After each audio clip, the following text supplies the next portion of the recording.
Hello and welcome back to Claret Blue podcast, sponsored by NordVPN. All the information for Nord is in the description down below, including a tasty discount code. I'm your host for this one, Dan Rolinson, joined by John Townley to talk Morgan Rogers. This is a podcast we've been almost teasing a little bit for a couple of weeks because we get asked about him a lot in our Q&As.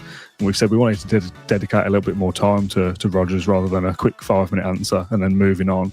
So this is our Morgan Rogers special. We tend to do one of these every so often, John, where we don't have any notes, any planning. We just sit down and chat for a little bit about somebody that we want to. Today is Morgan Rogers because he's bloody good, isn't he? Yeah, he is bloody good. We're starting to see him become, at least next season, I think he'll be one of our key players. We have lots of competition in the team, of course, as we'll kind of get on to. But just the way that he started pre-season, and I know that isn't only Warsaw, John. Exactly that. But he's almost becoming... It's a strange one because he... kind of going to jump all over the place here, but he's had lots of loans, Blackpool, Lincoln. He's been to different places. He went to City 5 years ago, and I don't think anyone expected him to kind of have a really quick rise at Villa because, as I said, he's taken a while elsewhere. At Borough, he started a bit slowly there, to be honest, and started to pick up some form before his move to Villa. But his rise at Villa has been pretty meteoric, really, considering what I've just said there. 5 years ago, joined City. Kind of everything was expected of him as soon as he joined there, and every player does grow at different rates, but kind of judging on what he's done in the last 5 years, you'd have thought maybe it's going to take 2 years or so for him at Villa because Emery's, an elite coach and he'll get the best out of him. But wow, it's taken him no time at all. Or sorry, it took him no time at all to settle in the Premier League and in the Villa team last season. And to be fair, Jacob Ramsey's injury kind of definitely gave him the opportunity to kind of push even harder and play more games than he or Emery expected him to. But he took that with both hands, didn't he? And ran with it and was really impressive towards the back end of the season. Got 4... Well, he missed the last 2 games, didn't he? And came off against Brighton. So if you say he missed the last 3 games, basically, I think he got 4 goal contributions in his last 6 games. So he had a really good end to last season. And that's why I'm saying even in pre-season, he's looking so sharp and so good.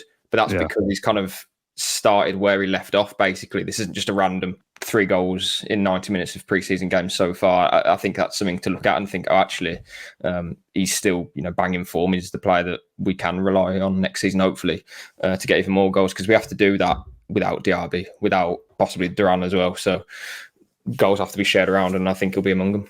Well, he will hopefully add to his pre-season tally as well, won't he? Tonight in, technically Sunday morning, I suppose, 1 a.m.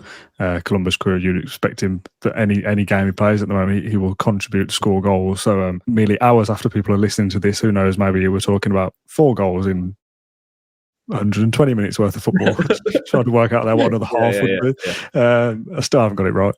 But yeah, he's impressive, and I think gone beyond people's expectations already. When we signed him back in January for how he'd be integrated into the squad, how long it would take for him to make an impact.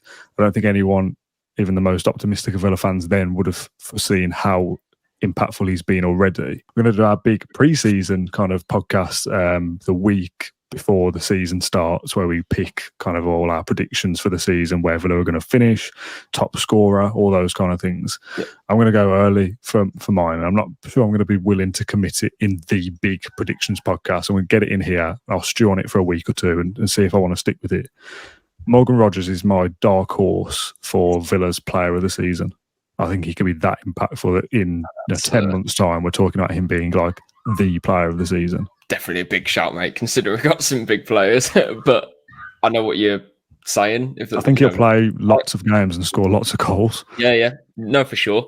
I said last season Jacob Ramsey would have been my dark horse of player of the season, and then he had lots of injuries and we know what happened. But Rogers is definitely there.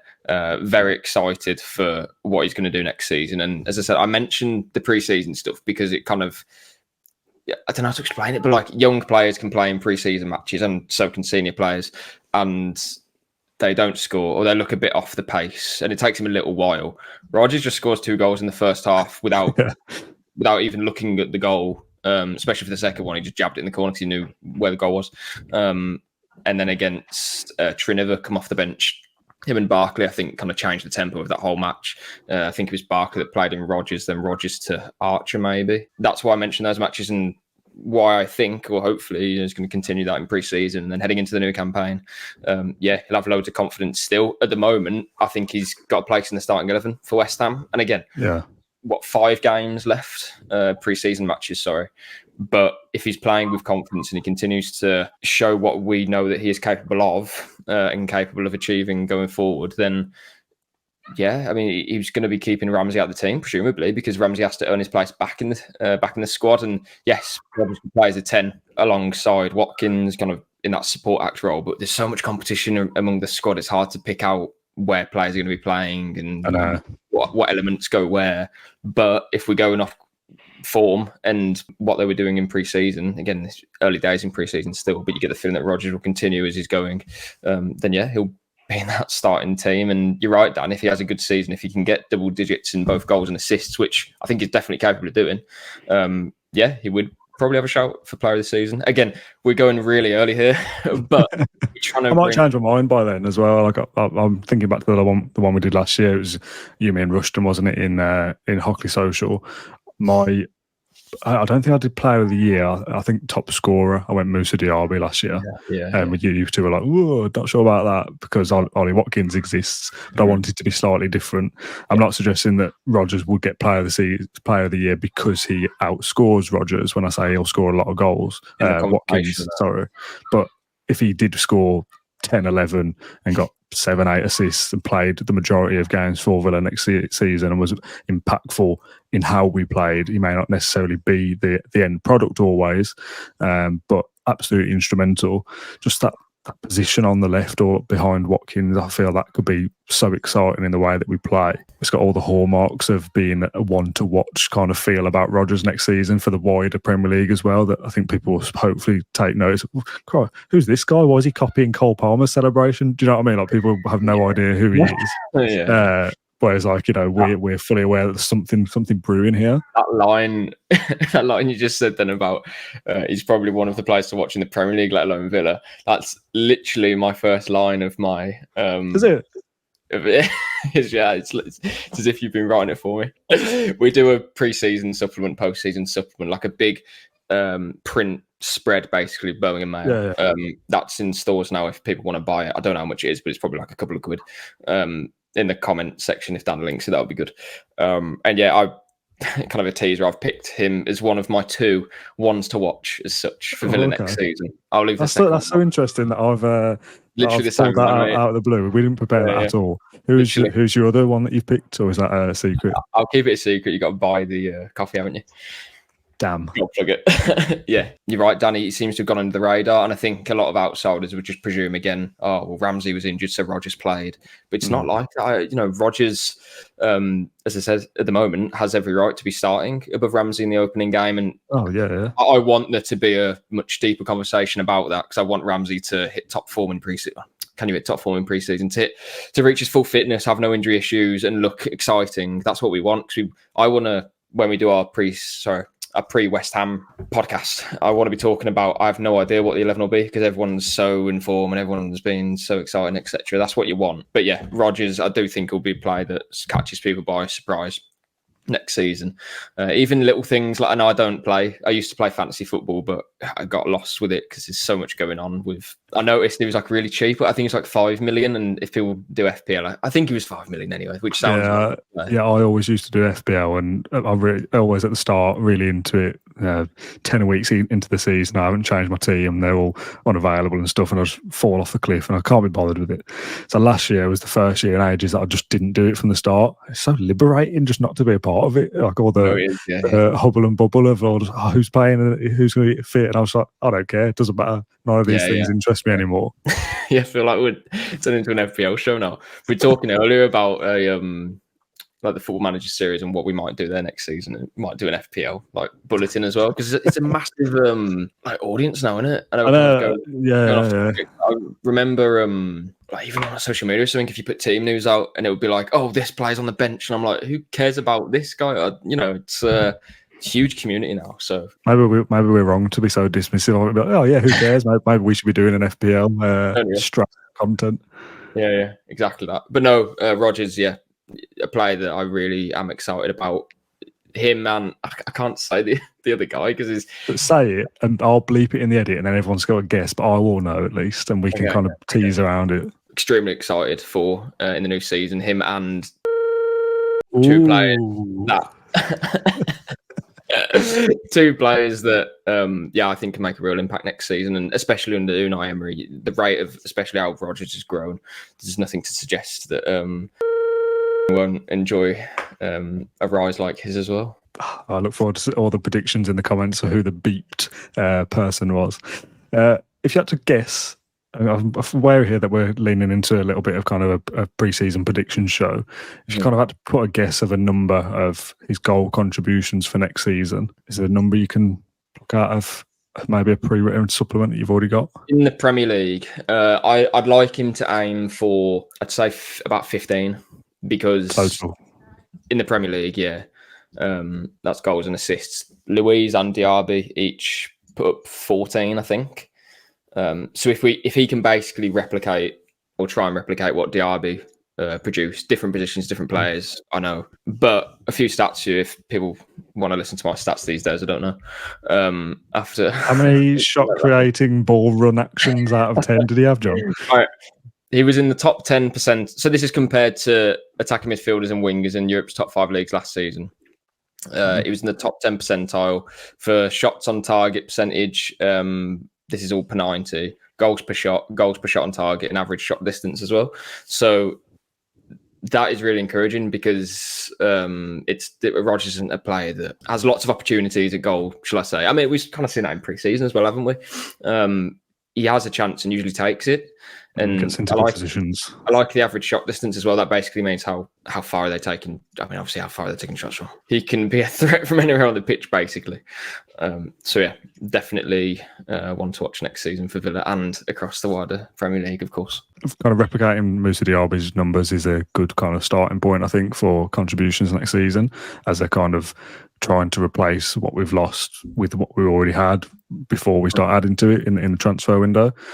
I was going to say, in terms of a number, you said 15 contributions total. I was going to say to aim for double figures in both, which would obviously be 20. Leon Bailey did 19 in the Premier League last season, and we all know how much we kind of put him on a pedestal for having a brilliant season with that output. So I think if Rodgers was to get anywhere near 19 in the Premier League specifically, I think he's had a wonderful, unbelievable season. So that's what I'd be wanting him to get towards. If Villa to have a season that we expect and to replace goals that they've lost from elsewhere, you'd want Rodgers to be getting 10, 11, 12 goals and 7, 8 assists. I think you do have to factor in as well. There's going to be a lot of rotate.